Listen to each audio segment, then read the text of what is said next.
Alright, example 3. We want to find two positive numbers x and y such that the sum of the first squared and the second is 60 and their product is a maximum. So in this case it doesn't make sense to draw a picture, but what we do know, so now let's go to what we know.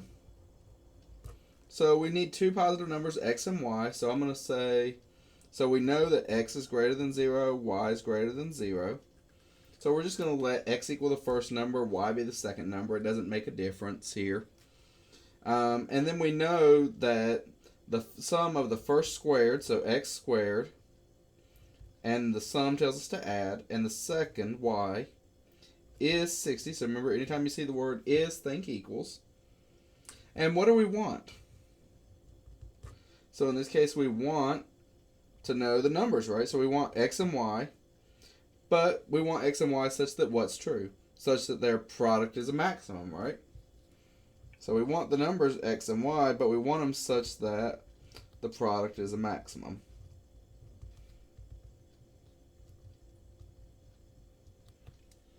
Alright, so how are we going to do that? Well, the next thing we need to do, we need to find the function and define the domain of that function.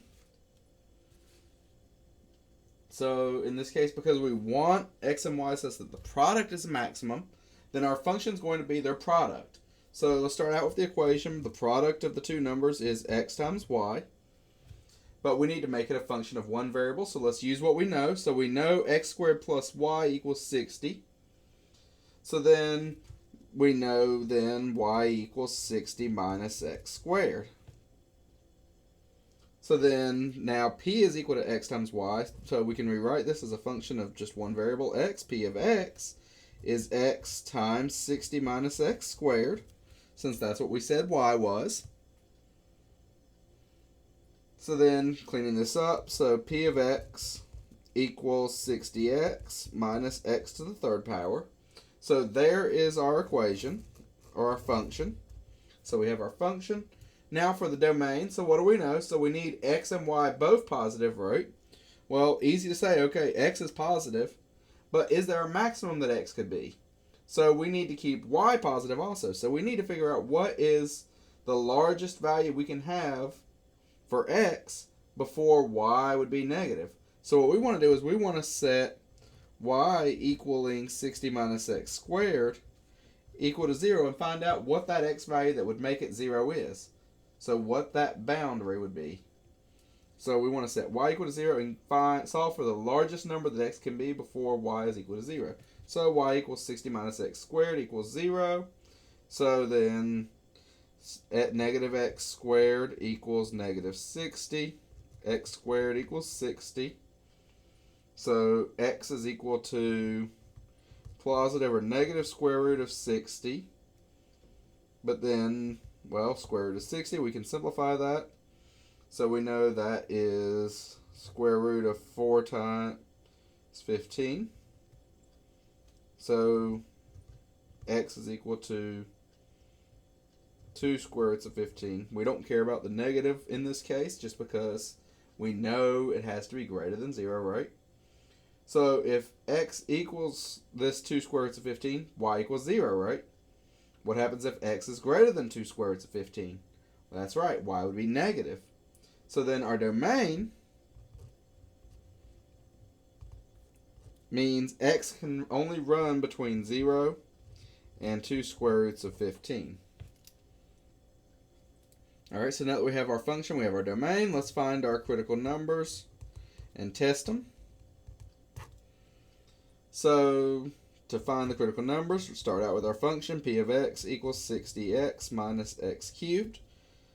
And we know we're looking at this on the interval 0 to 2 square roots of 15. So then we need our derivative. So p prime of x is 60 minus 3x squared. And in this case, p prime is never going to be undefined, right? Why? Yes, because it's a polynomial. Good. So solving this now, so 60 minus 3x squared equals 0. So 60 equals 3x squared. X squared equals 20. So x equals plus or minus square root of 20. So x equals plus or minus 2 square roots of 5, since 20 is 4 times 5. Now in this case, we don't want to test the negative, right? So same reason we didn't want the negative in our domain boundary, we don't want a negative for x either, right?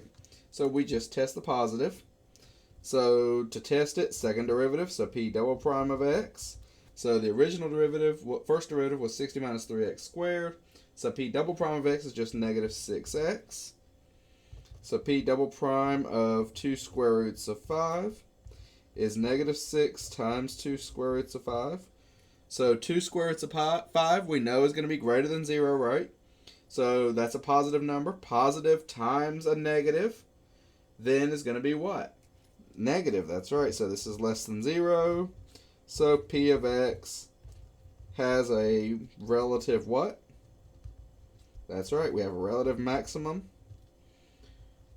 when x equals 2 square roots of 5. Alright, so we have one of our numbers. So 2, that's positive. So x equals 2 square roots of 5. It's one of our numbers. So one number is x equals 2 square roots of 5. Yes, just leave the number like that. It's okay. So our second number then is going to be y equals, so going back to what we knew, y equals 60 minus x squared. So y equals 60 minus 2 square roots of 5 quantity squared. So y equals 60 minus 4 times 5. So y equals 60 minus 20. Y equals 40. So our two numbers are x equals 2 square roots of 5 and y equals 40.